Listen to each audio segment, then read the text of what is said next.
Hari ni kita panggil press conference ni sebab ada perkara-perkara yang salah difahami oleh pihak media.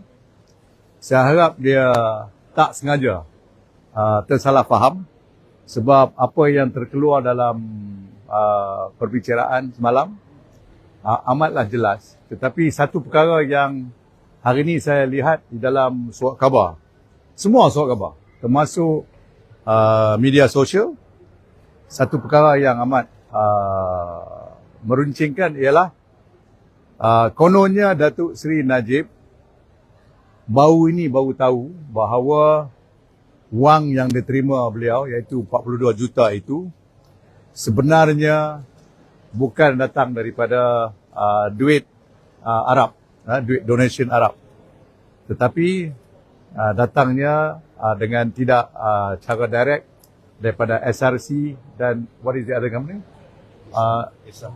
Ehsan Perdana. Ya. Jadi saya nak terangkan di sini, saya terangkan dalam dua-dua bahasa. Nak tanya soalan pun boleh tanya dalam dua bahasa ni. Ya.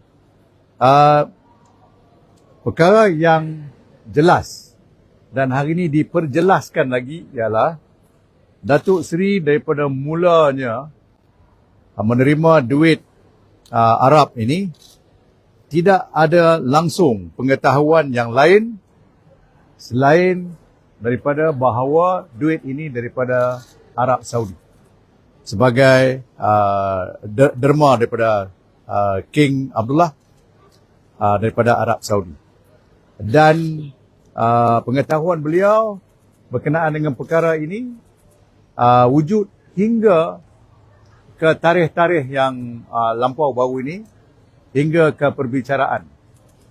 Tetapi bila ditanya soalan berkenaan dengan sama ada beliau boleh menerima hakikat yang duit ini bukan daripada negeri Arab Saudi oleh sebab keputusan mahkamah di kes jenayah SRC, beliau menjawab kalau mengikut keputusan mahkamah itu satu perkara yang lain. Tetapi dalam pengetahuan beliau ke hari ini, beliau percaya duit yang beliau terima semuanya, bukan saja 42 million, semua yang beliau terima adalah wang ataupun dana sumbangan derma daripada Arab Saudi.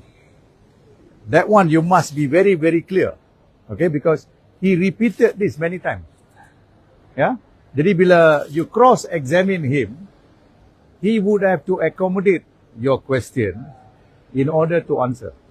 Okay, tetapi dia tak pernah kata dia telah pun mengabaikan apa yang beliau percaya sebagai wang donation dari sumbangan daripada Arab Saudi. That one is very clear. Today he repeated himself. Alright?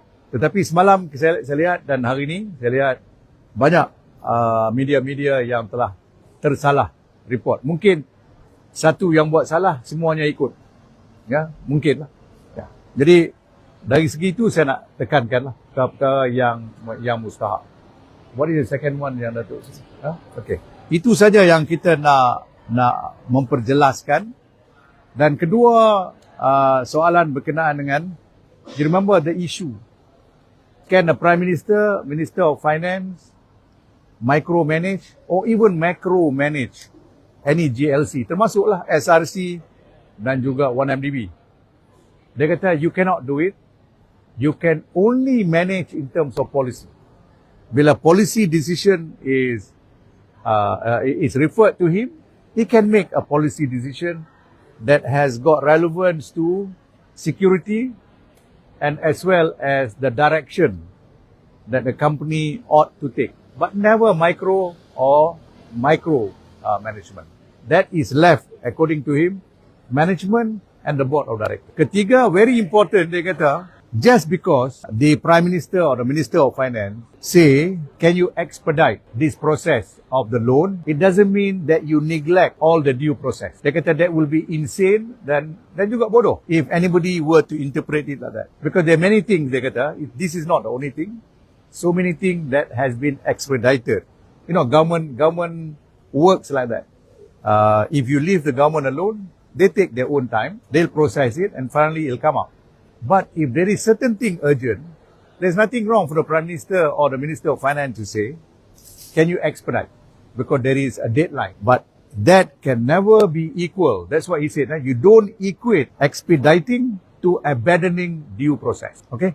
These are the three things I want to convey to you. Terima kasih kerana sudi menonton. Jangan lupa tekan butang like dan subscribe untuk mendapatkan informasi terkini sukan dalam dan luar negara.